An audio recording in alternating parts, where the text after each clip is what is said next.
So for number six, there are a couple ways of doing this. It's asking you get this function y equals 1/2 to the x minus 2 plus 3. And the question is, what happens at the ends as x gets really, really positive and really, really negative?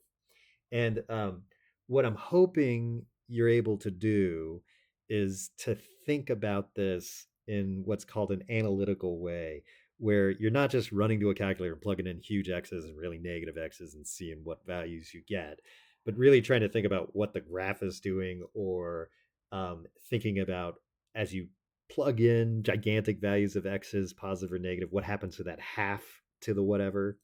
Um, so one of the ways to think about it is like to think about, okay, 1/2 to the x. If you think about what that graph does, it's a decay function because it's less than one.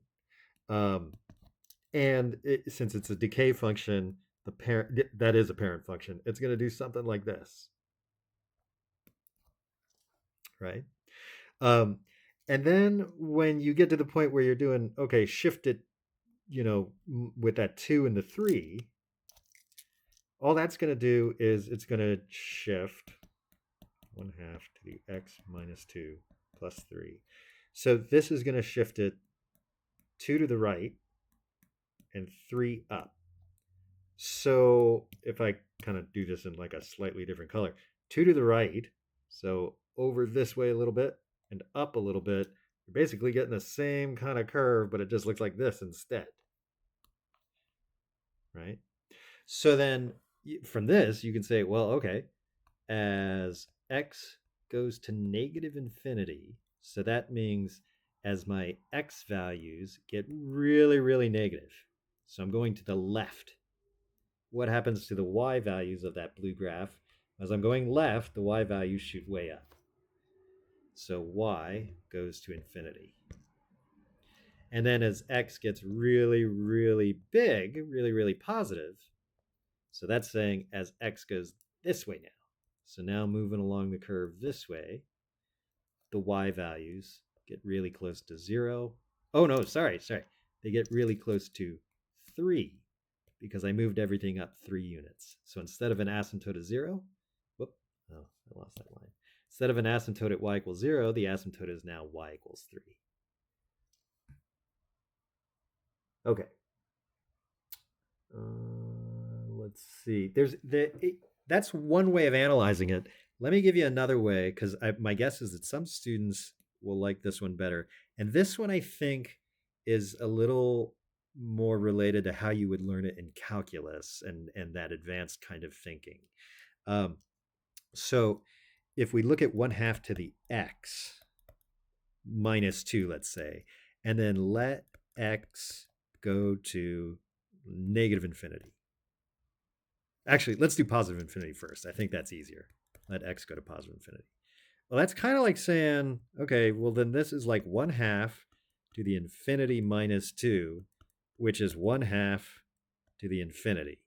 So if you think about a half times a half times a half times dot dot dot times a half, well, that's 1 times 1 times 1 times 1 times 1 over 2 times 2 times 2 times 2 times 2 times 2. That's really like 1 over infinity right there. And 1 divided by a massive number is really close to 0. So as x gets huge, 1/2 to the x minus 2 goes to 0.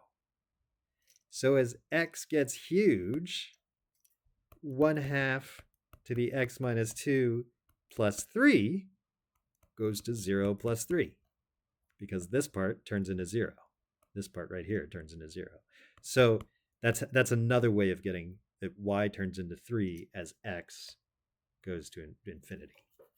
The negative infinity one's a little bit weirder. So if we let x go to negative infinity, then if you look at 1/2 to the x minus 2, that's like saying you're getting 1/2 to the negative infinity minus 2, which is really 1/2 to the negative infinity. Now, 1/2 to the negative infinity, it's a negative exponent. So you can flip the inside, and make it a positive exponent. So it's 2 times 2 times 2 times 2 times 2 times 2, infinitely many times. Well, that's infinity. So as x goes to negative infinity, 1/2 to the x minus 2 turns into infinity, which really means 1/2 to the x minus 2 plus 3 turns into infinity plus 3. Well, infinity plus 3 is still infinity. So that's how you can get this idea. This is why it turns into infinity. So as x goes to negative infinity, y goes to infinity. These are both, you can think of it in terms of the graphing, the parent, and the transformations, or you can think of it in terms of like almost like the end behavior stuff that we were looking at in the previous units to some extent.